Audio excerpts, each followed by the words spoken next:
Today we're making keto pumpkin spice eggnog. Rich and indulgent, you're gonna love sharing this with your family.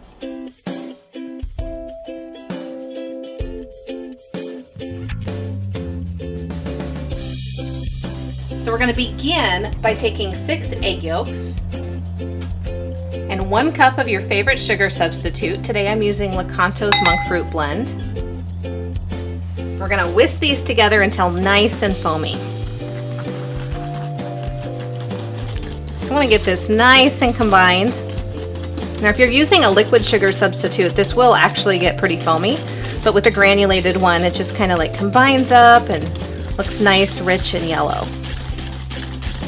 All right, so now we're just gonna go ahead and set this egg mixture aside and we'll come back to it later. So in a saucepan, we're going to combine a cup of water, a cup of heavy cream, 1 cup of pumpkin puree,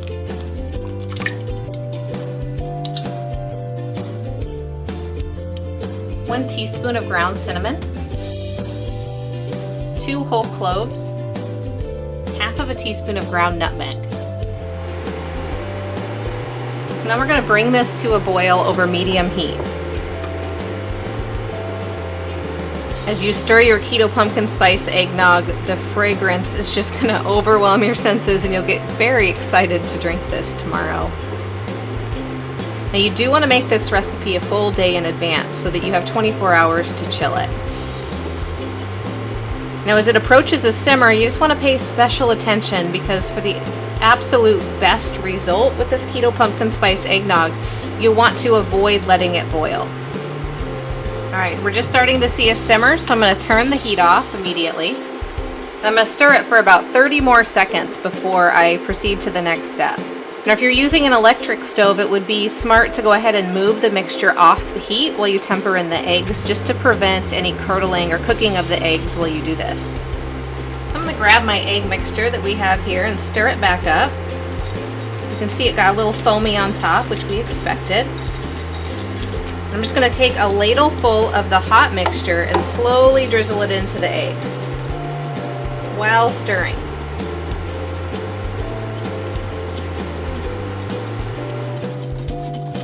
This is called tempering. And don't worry if you mess up and your eggs start to cook a little bit. We're going to go ahead and strain this mixture. You'll remember we have the whole cloves in there. Oh, there's one. As you can see as we go a little faster. I'm going to do about 4 ladles of this.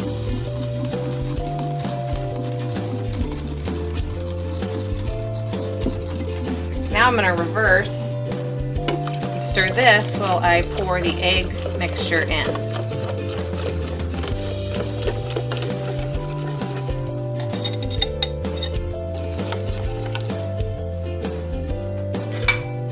So now I'm going to turn my heat back on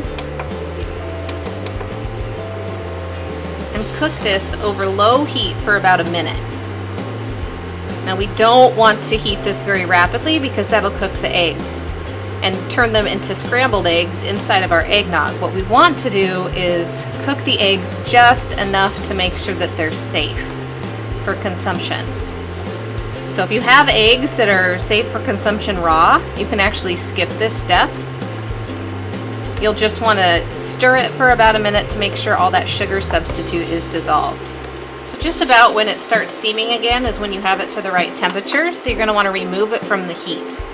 Now we're going to set up our strainer and go ahead and strain this mixture before finishing it off.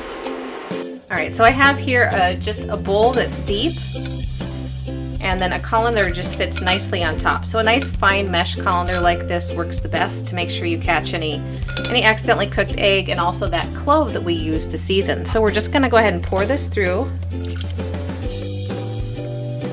Now if you want an even thicker eggnog, you can cook this just a bit longer, because the longer you cook it, the thicker the eggnog is going to get. Just be very careful not to cook those eggs. So as you get down to the end here, just kind of push down with the bottom of your spoon to push some of that pumpkin puree out through the colander. This is going to give you just a beautiful, smooth result to your keto eggnog. So you can see that it caught our cloves. right, so our final step is to go ahead and add our teaspoon of vanilla extract. You can add the rum if you want it here, about a cup of rum.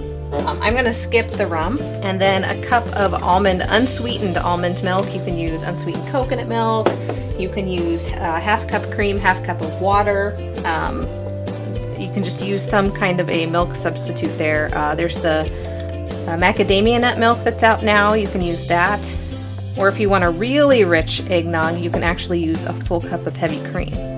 That'll really bring your fat content up. So now this is ready. This is your eggnog. What you want to do is go ahead and cover it. This bowl has a lid, so I'm going to cover it and I'm going to place it in the refrigerator for 24 hours, and then I'll pull it out tomorrow and you'll get to see the finished result.